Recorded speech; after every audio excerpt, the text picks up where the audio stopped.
Hello friends, I am Gaurav Mukwana. I welcome you all to my another video tutorial of a better guide. And here we are launching our new series of a plant tissue culture, where we are going to discuss from the basic to application. And today we are going to discuss history part of the plant tissue culture, then basic methodology used in a plant tissue culture, and important terms related to cell growth and differentiation. So as usual, today's video going on a very interesting level. Stay tuned with us and enjoy this video lecture.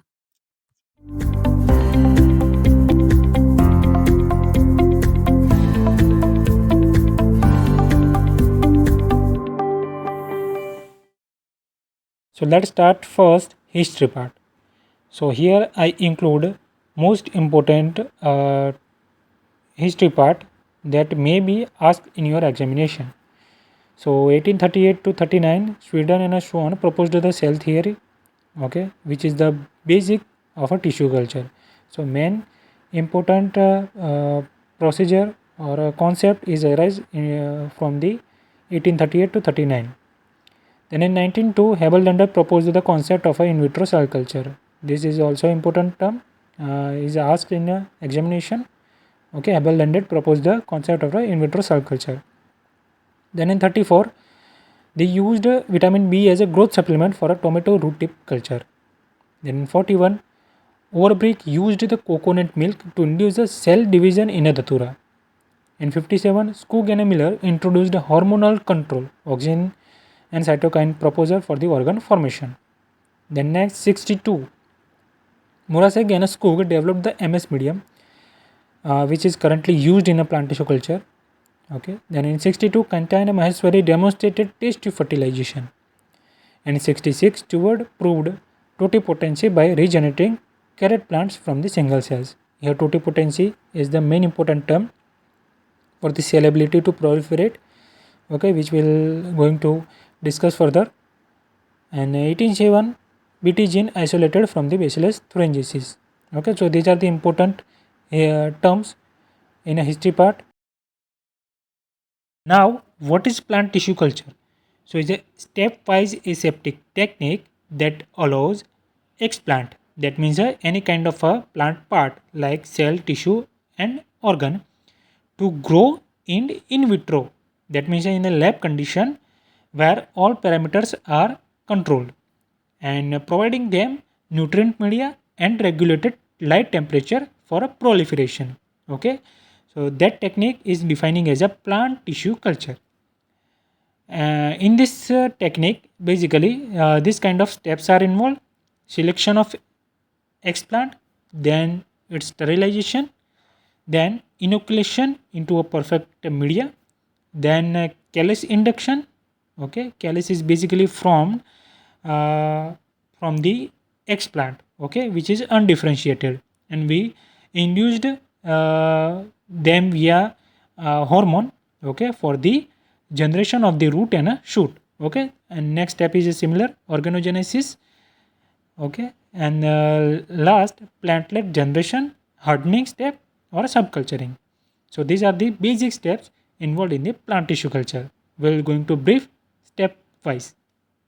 Now the process: first, selection and preparation of an explant. So healthy plant part such as a leaf, stem, bud or a root is used and cut it down into the small pieces, and that small piece is defining as a explant. Here, most commonly for a virus-free plant tissue culture technique, meristematic tissue is used. Second, surface sterilization. Selected explant is further proceeding for the sterilization process, surface sterilization process, using disinfectants like sodium hypochlorite or alcohol, and this step should be performed into the controlled condition, controlled aseptic condition like as a laminar air flow. Then third, preparation and sterilization of a media.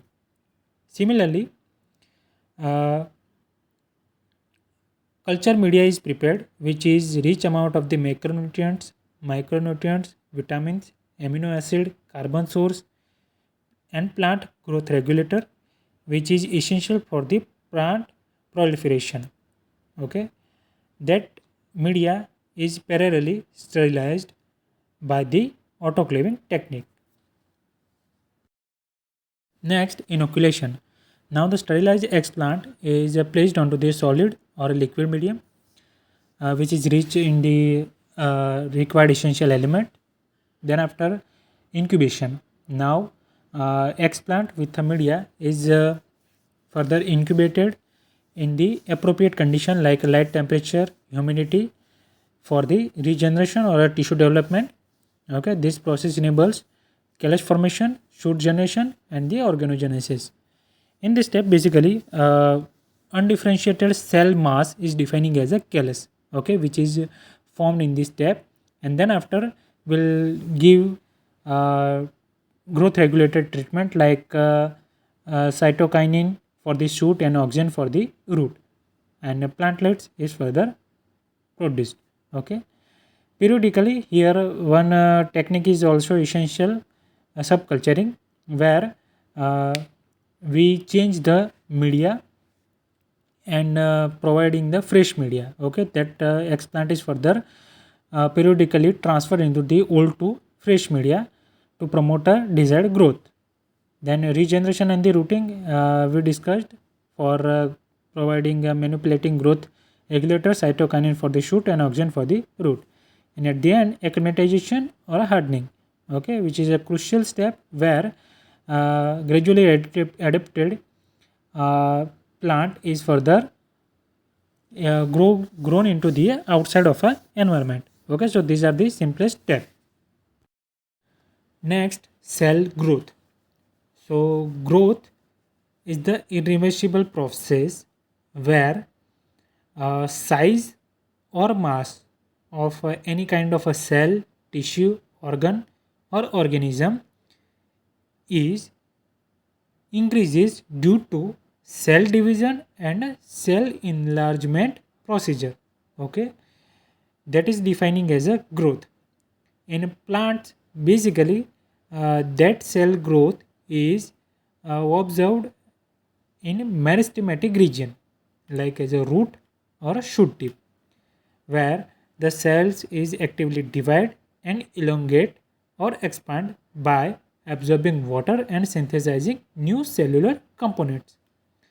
Basically, two kinds of plant growth are there: primary growth and secondary growth. Primary growth is defining as increasing in a length and occurs on a apical part like as a root and a shoot tip, and secondary growth is defining as increasing in a thickness, okay, or a girth of the plant organ like as a stem diameter. Okay, so this is the simplest explanation of a cell growth. Next, differentiation and their related terms. So what is differentiation? So it's the process where undifferentiated cell converted into the mature and become a structurally and a functionally specialized, like as a xylem, phloem, epidermis, or a parenchyma. That is the defining as a differentiation process. Second, dedifferentiation, which is completely irreversible to the differentiation process, where mature cells is converted into the undifferentiated callus or a tissue. Then redifferentiation, where cells or callus differentiated into the whole plant. Next, cytodifferentiation, the phenomena where undifferentiated or a less specialized plant cell developed into the specific cell type with a unique structural and a functional characteristic. Then organogenic differentiation, as the name suggests, undifferentiated plant cell or a tissue in a culture to develop into a organized structure such as a root, shoot, and the buds is defining as a organogenic differentiation. So here we completed our topic. I hope you enjoyed very well and got it very well.